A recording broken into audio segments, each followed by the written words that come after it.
Sentar. Nós estamos aqui com uma prata da casa, né? Pastor Diogo Ceruti.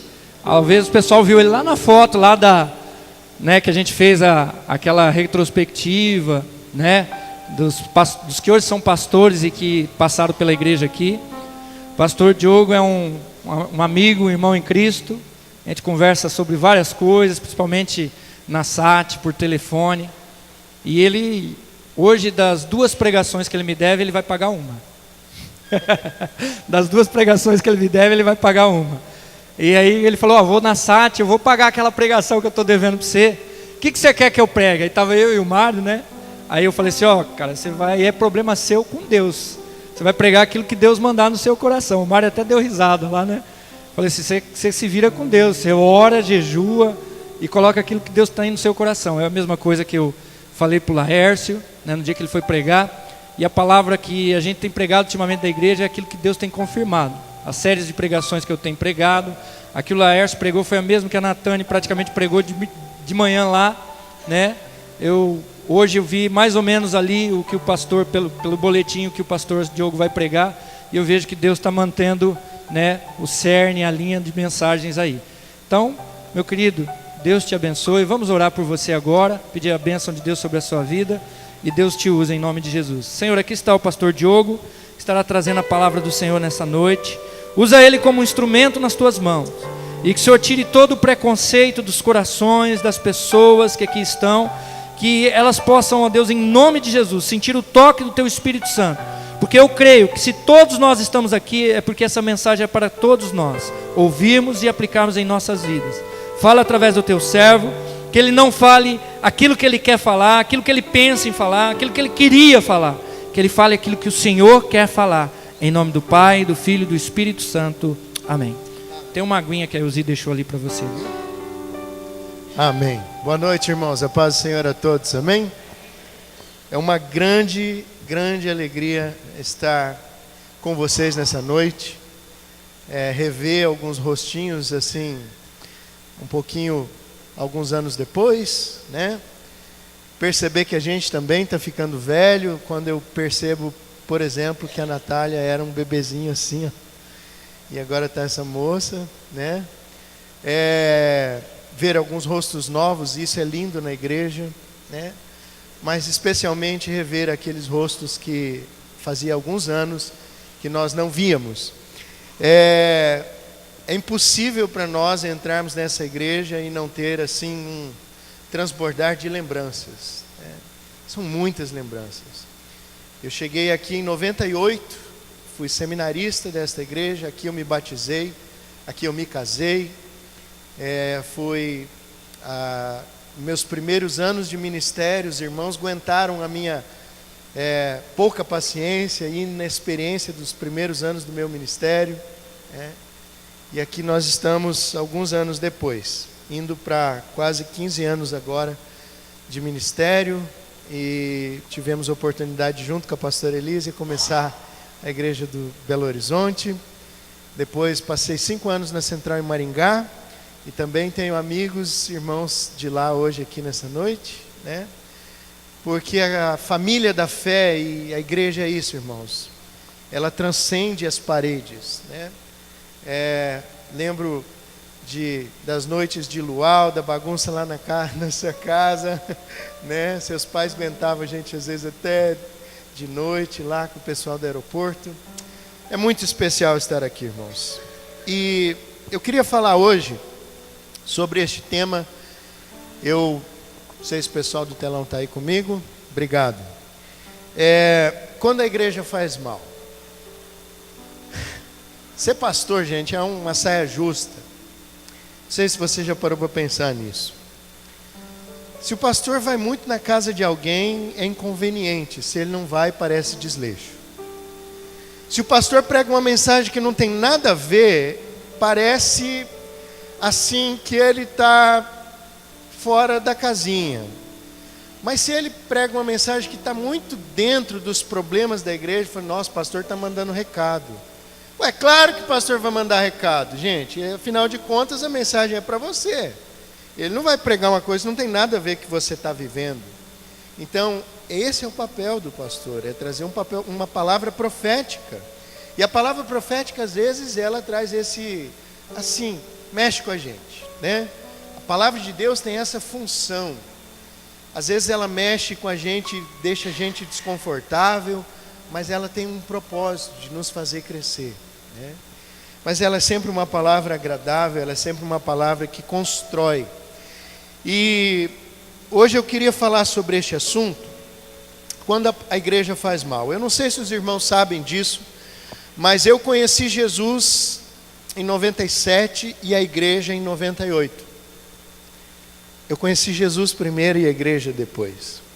Quando eu conheci a igreja, eu senti alguns desconfortos e eu olhava para a igreja e falava assim, não, mas tem alguma coisa que não está batendo aqui. Tem coisas que eu vejo que Jesus diz que deveria ser e a igreja é diferente.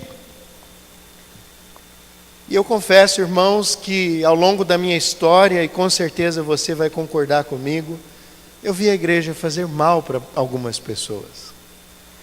A igreja às vezes faz mal para pessoas porque as pessoas saem machucadas da igreja. Tem pessoas que estavam na igreja e que hoje não querem nem ouvir falar de igreja. A igreja às vezes faz mal. A igreja às vezes machuca pessoas, mata a fé das pessoas. E eu poderia sim passar horas falando de razões e de situações onde a igreja fez mal para pessoas. Mas existe uma frase, inclusive essa frase foi citada pelo Papa Francisco, esse Papa de agora, quando ele esteve no Brasil e fora questionado por repórteres sobre um escândalo que teve dentro do Banco do Vaticano.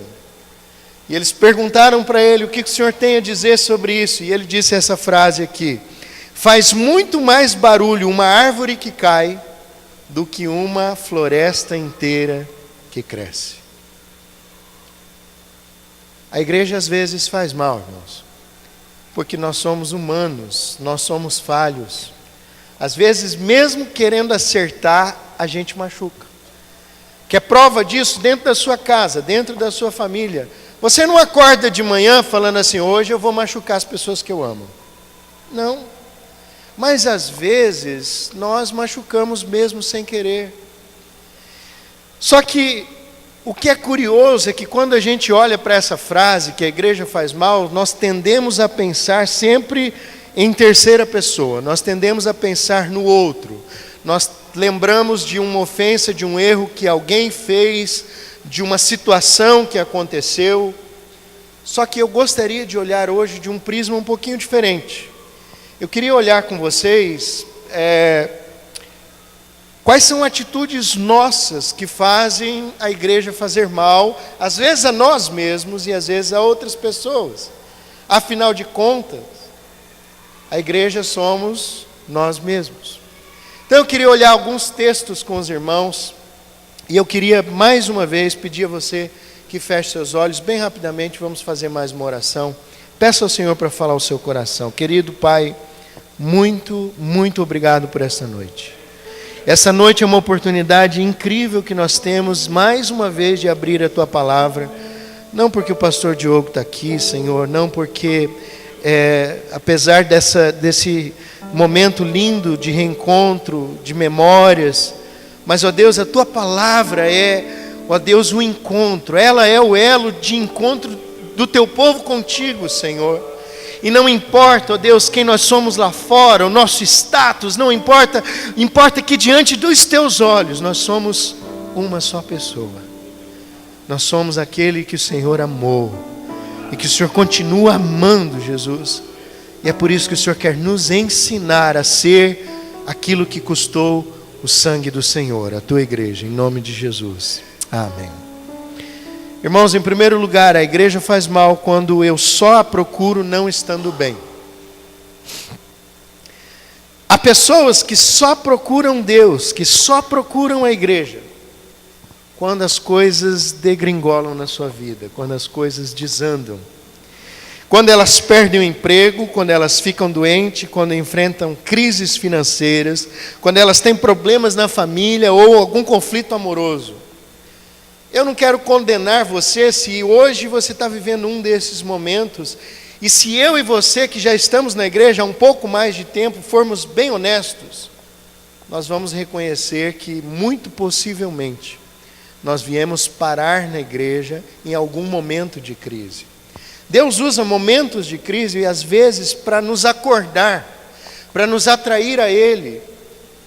Agora, é ruim, faz mal, quando depois desse momento, nós continuamos reproduzindo esse comportamento e só indo à igreja ou só buscando Deus quando nós não estamos bem. Eu queria ler um texto com vocês, que é um texto bem conhecido de Lucas capítulo 15. Jesus está a caminho de Jerusalém, numa das suas idas a Jerusalém, e acontece esse episódio na divisa de Samaria com a Galileia. Diz assim: a caminho de Jerusalém. Se você quiser abrir sua Bíblia para acompanhar, é Lucas capítulo 15, a partir do versículo 11. Diz assim: a caminho de Jerusalém, Jesus passou pela divisa entre Samaria e Galileia. Ao entrar num povoado, 10 leprosos dirigiram-se a ele, ficaram a certa distância e gritaram em alta voz: Jesus, Mestre, tem piedade de nós. Em outra versão diz que eles clamaram de longe, dizendo: Rabi, Jesus, Rabi, tende piedade de nós. Ao vê-los, ele disse: vão mostrar-se aos sacerdotes. E enquanto eles iam, foram purificados. Um deles, quando viu que estava curado, voltou, louvando a Deus em alta voz, prostrou-se aos pés de Jesus e lhe agradeceu. E este era samaritano. Versículo 17. Jesus perguntou: não foram purificados todos os 10? Onde estão os outros 9? Não se achou nenhum que voltasse e desse louvor a Deus, a não ser este estrangeiro? Então ele lhe disse: levante-se e vá, a sua fé o salvou. Essa passagem é icônica porque algumas coisas acontecem nesse contexto que eu queria destacar.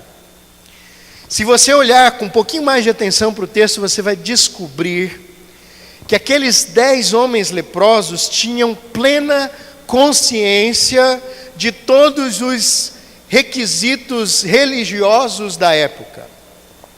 Eles não se aproximam de Jesus, eles gritam de longe. A palavra utilizada é a palavra clamor, é uma palavra extremamente religiosa até os dias de hoje. E eles chamam Jesus de Rabi, eles sabiam quem Jesus era.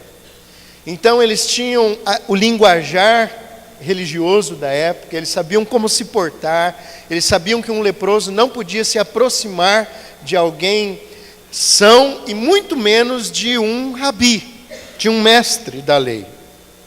Então tem toda uma roupa religiosa. Agora, até os dias de hoje não é diferente. Quais são as igrejas que mais atraem pessoas? São as igrejas onde os 9 religiosos são atraídos. E eu não estou dizendo que Deus não efetua curas, porque Deus efetua curas, Ele é um Deus presente e Ele é um Deus poderoso para efetuar curas nos dias de hoje. Agora, o que é curioso é que assim acontece aqui e acontece em outros textos, não é em todas as curas que Jesus diz: a tua fé te salvou. Aquelas 9 pessoas foram curadas, mas um volta para dar louvor a Deus, e Jesus diz a este um: a tua fé te salvou. Hoje eu estava ouvindo uma música no rádio do carro, e a música dizia algo como se Deus estivesse reclamando de um povo que deveria buscar a sua face ao invés de buscar apenas as suas mãos. E é exatamente o que acontece nesse texto. E quando a pessoa só procura a fé, só procura Deus, só procura a igreja, quando as coisas não estão bem, o que faz mal, porque cria dentro do coração da pessoa uma relação de troca, uma relação de barganha, uma pidonchice. Isso não constrói um relacionamento com Deus, não trata a alma, não rompe o orgulho da pessoa. Muito pelo contrário, transforma Deus num serviçal, num resolvedor de problemas. E de modo disfarçado, aquilo que a igreja protestante criticava a igreja romana nos anos passados, de que as pessoas tinham uma relação de troca, de que elas pagavam promessas, é exatamente o que se faz hoje.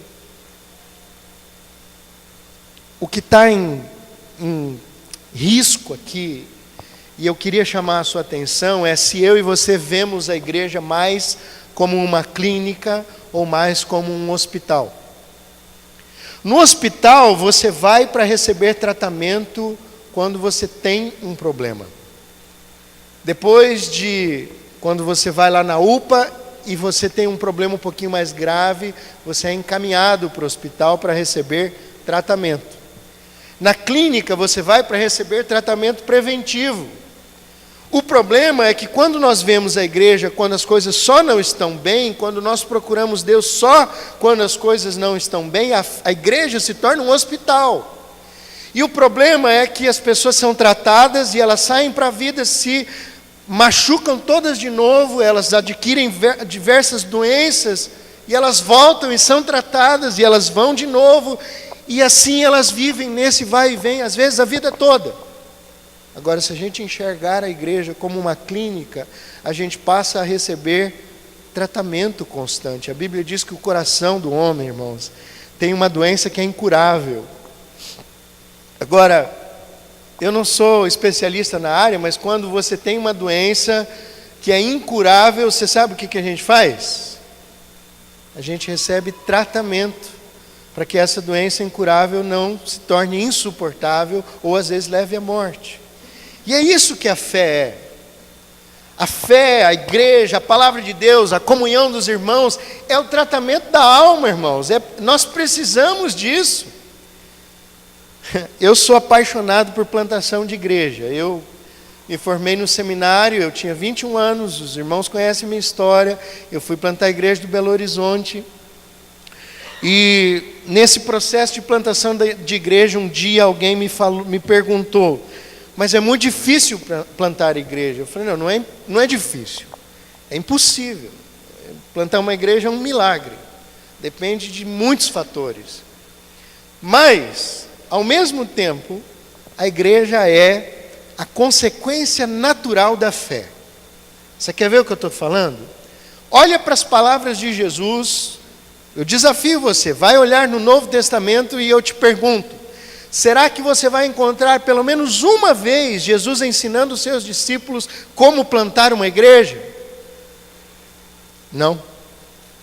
Sabe por quê? Porque Jesus sabia que quando uma pessoa conhece a fé, e dali a pouco mais duas pessoas conhecem a fé, elas começam a compartilhar com mais uma, com mais outra pessoa, e essa junção vira o quê, irmãos? Vira igreja.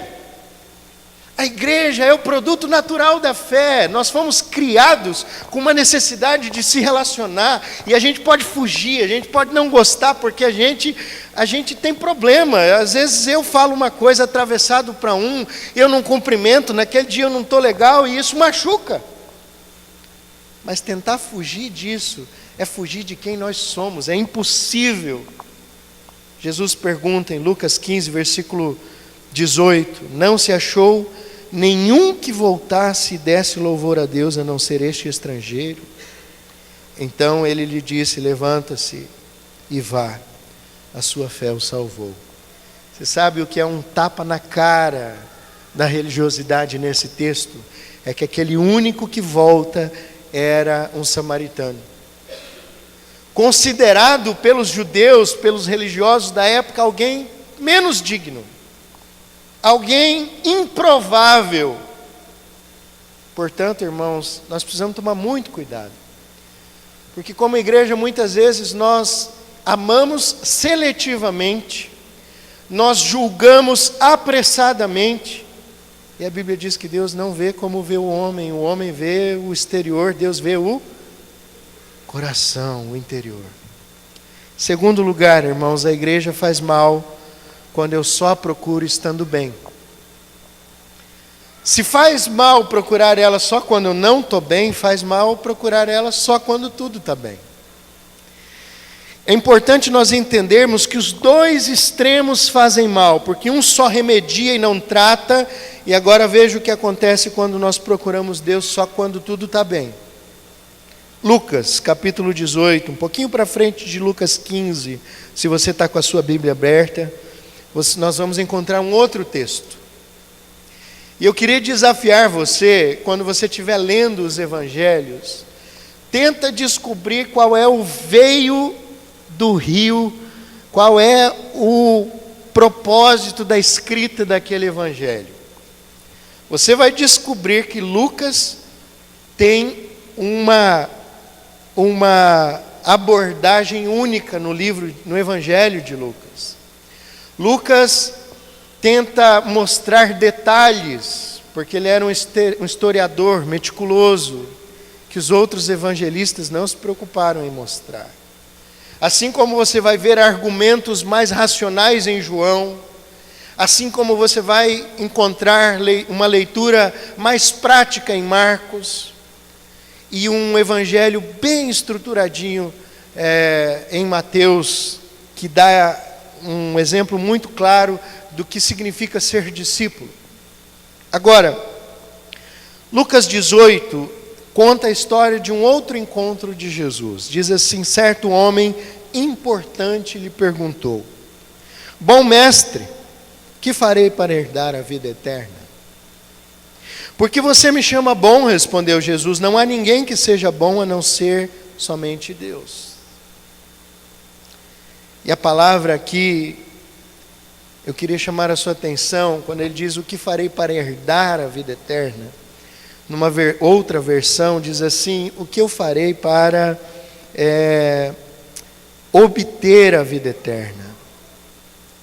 Agora aqui é interessante porque o conceito religioso judeu da época era o que eu deveria fazer para merecer a vida eterna, mas a linguagem do homem rico não é essa. Porque a linguagem dele era mais ou menos uma linguagem de alguém que tem tudo e que consegue tudo o que quer comprando. Então ele dá uma disfarçadinha: Senhor, o que eu posso fazer para herdar a vida eterna? Mas no original a linguagem aqui é: o que eu preciso fazer para conseguir a vida eterna? E talvez é por isso que Jesus responde tão bruscamente a ideia de que só há um bom que é Deus. Mas Jesus toma uma abordagem muito legal. Ele diz no versículo 20 assim: você conhece os mandamentos: não adulterarás, não matarás, não furtarás, não darás falso testemunho, honra teu pai e tua mãe. A tudo isso tenho obedecido desde a adolescência, disse ele, ou desde a juventude. Perceba como ele confirma para Jesus. Ele diz: Jesus, eu estou bem então na fita, né? Porque isso aí tudo eu conheço. Eu estou aqui, na verdade, só me certificando de que é isso mesmo, então. De que eu estou indo na igreja, de que eu conheço os mandamentos, não matei ninguém, não adulterei, não roubei ninguém, não dei falso testemunho, vou almoçar, comer meu macarrãozão com frango lá na casa do meu pai e da minha mãe domingo. Está tudo certo, então. Jesus responde assim: falta-lhe uma coisa ainda. Venda tudo o que você possui e dê o seu dinheiro aos pobres, e você terá um tesouro nos céus. Depois venha e siga-me. Ouvindo isso, ele ficou muito triste, porque era muito rico. Jesus prova para aquele homem o quê? Porque assim, você sabe, Jesus não sai pedindo para as pessoas venderem o que têm, tudo o que têm e o seguirem. Porque só para aquele homem Jesus faz isso. Aquele homem acabou de dizer que ele tinha guardado todos os mandamentos desde criança. E Jesus prova para ele que ele não estava guardando nem o primeiro. Qual é o primeiro mandamento? Não é amar a Deus acima de todas as coisas? Pois ele amou mais o seu dinheiro do que a Deus. Então o problema aqui é que este homem procurou Jesus para ter certeza, porque estava tudo bem. O problema é que quando nós procuramos Deus ou a igreja, só quando está tudo mal, a igreja vira um hospital. Quando a gente procura a fé só quando está tudo bem, a igreja vira, sabe o quê? Um clube.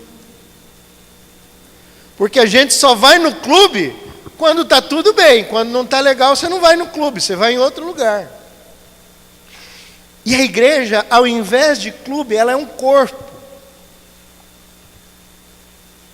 Faz mal porque a pessoa deposita a confiança ao enxergar a fé assim na sua própria capacidade, nas suas posses ou na sua própria desenvoltura, nos seus dons ou nos seus talentos. Deixa eu falar uma coisa muito séria para os irmãos. Aqueles que me conhecem um pouquinho mais de tempo sabem disso. Eu sempre relutei dentro do meu coração um pouco com a estrutura da igreja. Porque se você olhar para o Evangelho, você vai descobrir que a sacralização, tornar santo o clero, os pastores, é errado. Não existe tal coisa no Evangelho como os leigos e os pastores. O que existe no Evangelho são diferentes dons, com um só propósito, de servir uns aos outros e glorificar a Deus. Você pode ter um dom diferente do meu, mas nós somos iguais. Da mesma maneira, irmãos, é errado nós que estamos na igreja achar que nós somos melhores daqueles que ainda não estão. Nós temos só um grande encargo, como aquele que descobre um remédio e precisa compartilhar com aquele que nem percebeu ainda que está doente.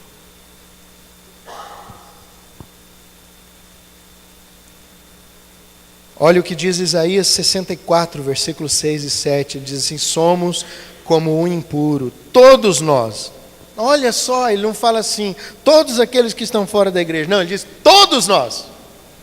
Todos nossos atos de justiça são como trapo imundo. Murchamos como folhas e como o vento as nossas iniquidades nos levam para longe. Não há ninguém que clame pelo teu nome, que se anime a apegar-se a ti, pois escondestes de nós o teu rosto e nos deixaste perecer por causa das nossas iniquidades. É óbvio que o texto está num contexto do Velho Testamento, no meio de uma circunstância delicada, onde o povo estava cativo ou prestes ao cativeiro. Nós sabemos de tudo isso. Mas esse texto reflete uma realidade nossa. Faz mal quando nós procuramos a fé só quando as coisas estão bem. Por isso, irmãos, o culto é uma grande celebração. É aqui que a gente se abraça, toma café, a gente, as mulheres olham, copiam o modelo da roupa uma da outra, e está tudo certo, glória a Deus. O homem não olha isso, ele não sabe nem que ele vestiu ontem. Mas está tudo certo, não tem problema. Culto é lugar para isso, é lugar para a gente celebrar. Você sabe onde igreja acontece? A igreja acontece quando você sai daqui. É lá na sua casa. A igreja acontece de segunda até o domingo às 19h30. É aí que a igreja acontece. É o que nós fazemos uns com os outros, é o que nós fazemos lá fora. É aí que nós estamos ou sendo igreja ou fazendo mal. E aí entra no último ponto que eu queria destacar. A igreja faz mal quando a uso ao invés de vivê-la. Irmãos, faz mal quando nós só viemos na igreja quando tudo está mal. Faz mal quando a gente só vem quando está tudo bem. Mas faz mal principalmente quando nós usamos a igreja ao invés de vivê-la. Hoje nós vivemos uma era que nós chamamos na teologia de era pós-cristã. O que significa isso? Existem pesquisas de um instituto muito sério, chamado Instituto Barna, que diz que em 2022, pasmem, está chegando, 2/3 de todas as pessoas que já estiveram dentro da igreja vão estar fora. E para a gente não se assustar com isso, basta a gente olhar para a nossa própria casa. Eu tenho certeza, todos nós temos pessoas dentro de casa que já estiveram dentro da igreja e hoje não estão mais. Todos nós temos pessoas assim, conhecidos, amigos, e sabe aonde que afeta principalmente isso aí? É no meio dos adolescentes, quando eles se tornam jovens. Nós sabemos que cada um faz a sua própria escolha. Mas às vezes, irmãos, esses adolescentes, esses jovens, foram massacrados, eles foram incompreendidos. Porque a igreja tem uma coisa que é tão linda, que é aquele negócio da terceira idade, convivendo com aqueles irmãos ali na faixa adulta, convivendo com os casais com filhos recentes, com os jovens casados, com os jovens, com adolescentes, com crianças, é um grande caldeirão. A gente deveria celebrar isso, gente. Isso é a força da igreja, está nessa cumbuca, nesse caldeirão. Então, da próxima vez, quando algo te incomodar nesse sentido, celebra, não se incomoda não. Quando o irmãozinho, um pouquinho mais de idade, não gostar de algo, gosta você dele, porque ele é mais importante do que o problema que ele gera, e vice-versa. Quando um jovem te importunar e você é um pouco mais de idade, dá glória a Deus, porque esse jovem está na igreja te incomodando. Sabe, quando as crianças estão fazendo barulho, correndo, glória a Deus, é aqui que elas precisam fazer isso, gente. Porque ou elas vão incomodar a gente aqui, ou elas vão deixar de incomodar a gente se perdendo. Nós vivemos hoje um conceito de ou vivemos uma igreja casa ou uma igreja shopping. Então não é só questão de igreja hospital, igreja clínica, não é só a questão de igreja corpo ou igreja clube, mas nós também precisamos escolher se nós vamos construir no nosso coração uma igreja shopping ou uma igreja casa. Quer ver a diferença? No shopping você se arruma e você vai para passear, você vai para consumir, você vai para avaliar. Então, se um shopping tem mais estacionamento que o outro, bom, beleza, aqui me cabe, então eu vou aqui. Na sua casa, se tem mais estacionamento ou menos estacionamento, o problema é seu, ela continua sendo sua casa. Agora, no shopping, se os preços estão um pouquinho mais altos, ou não tem o produto que você quer, você faz o quê? Você vai para outro shopping. Mas na casa, se a luz de água ou de energia sobe ou desce, ela continua sendo sua casa. É curioso porque nós vivemos um momento da igreja shopping. As pessoas escolhem a igreja pelo que ela tem para oferecer. Se ela tem parquinho para as crianças, se ela tem pula-pula para as crianças. Mas a gente não escolhe a casa pensando nisso. Eu queria ler alguns textos para terminar. Romanos 16, versículo 3 diz assim, finalzinho da carta de Paulo aos Romanos: saudai Priscila e Áquila, meus cooperadores em Cristo Jesus, os quais pela minha vida arriscaram sua própria cabeça. Isto eu lhes agradeço. Não somente eu, mas também todas as igrejas dos gentios. Saudai igualmente a igreja que se reúne na casa deles. Saudai meu querido Epêneto, primícias da Ásia para Cristo. Saudai Maria, que muito trabalhou por vós. Irmãos, a igreja do Novo Testamento, ela não é feita de templo. Você em momento nenhum vai ver Paulo dizendo assim: saudai a igreja da Rua Brasil 658, olha, ainda lembro.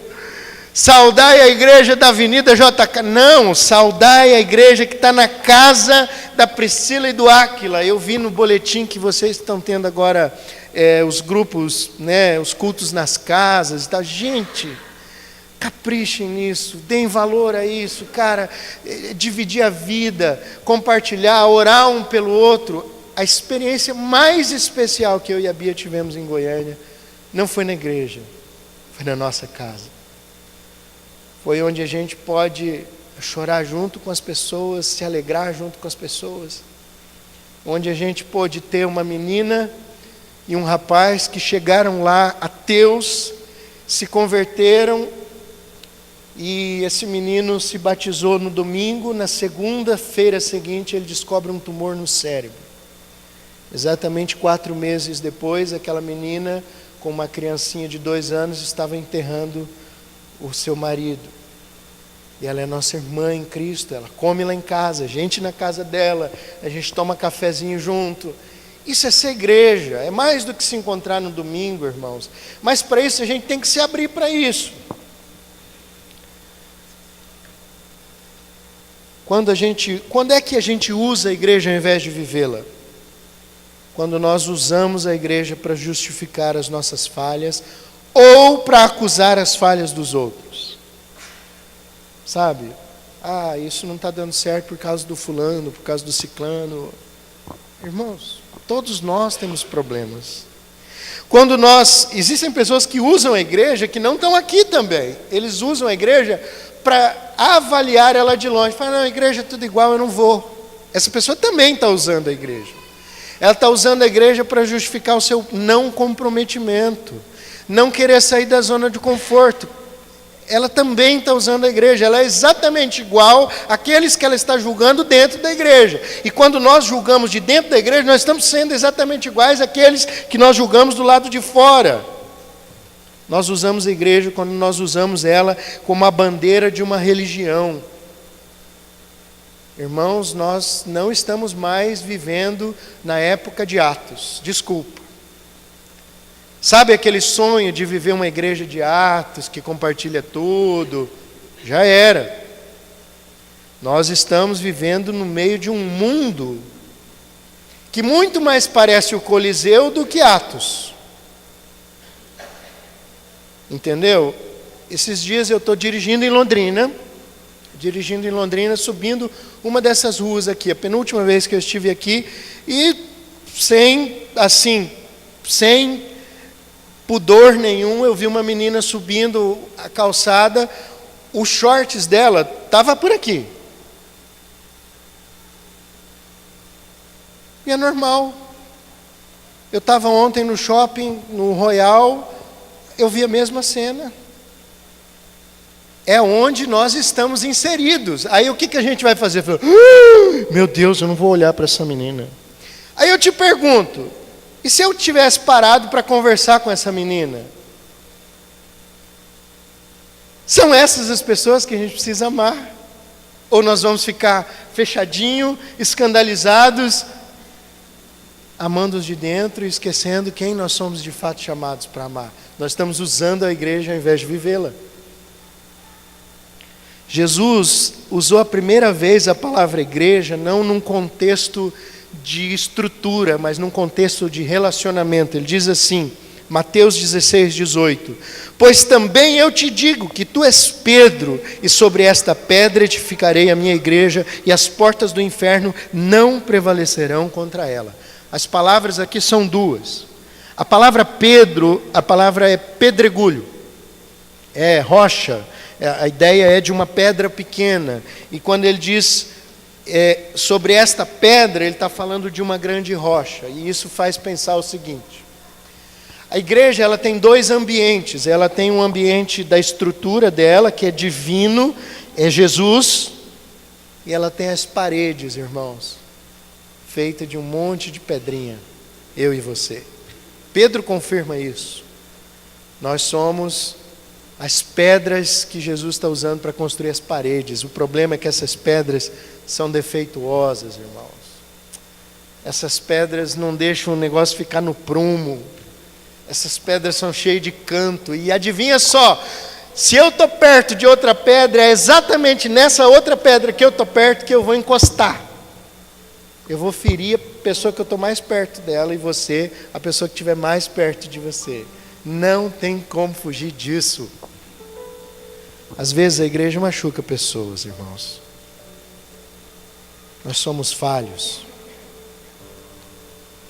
Mas ainda assim, vale a pena não nos iludir que nós vamos viver a igreja de Atos, mas vale a pena lembrar os princípios que existiam na igreja de Atos, e é por isso que eu quero terminar lendo esse texto.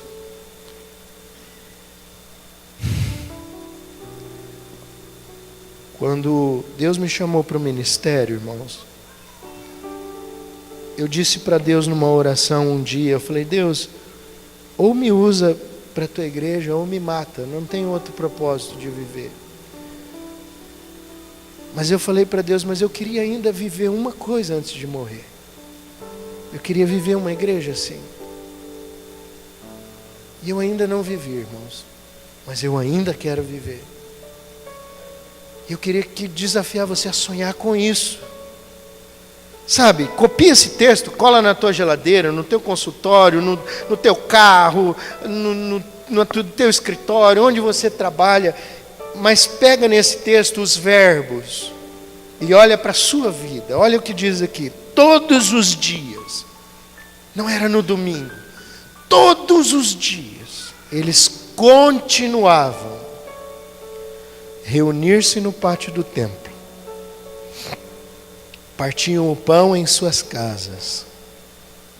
Juntos participavam de refeições, com alegria e sinceridade de coração, louvando a Deus e caindo na simpatia de todo o povo. E o Senhor lhes acrescentava todos os dias os que iam sendo salvos. Feche seus olhos, eu quero orar com você. Oh Jesus, o Senhor comprou esta igreja com o teu sangue, Jesus.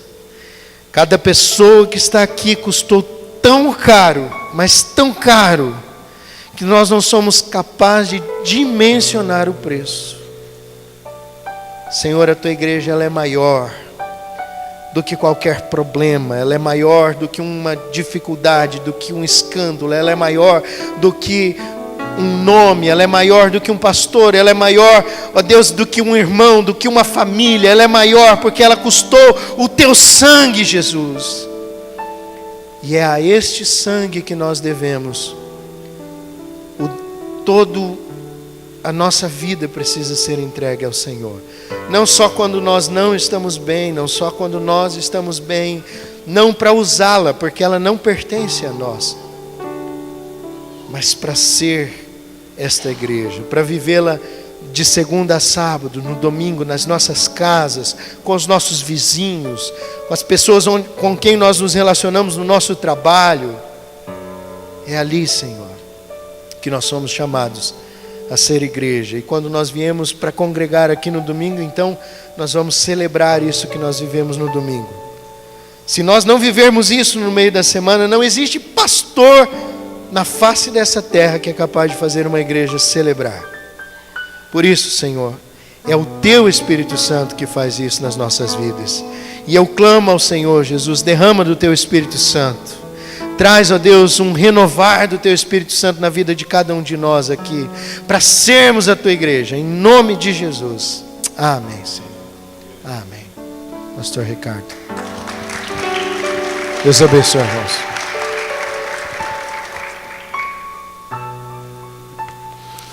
Irmãos, nós temos sido abençoados constantemente pela palavra do Senhor.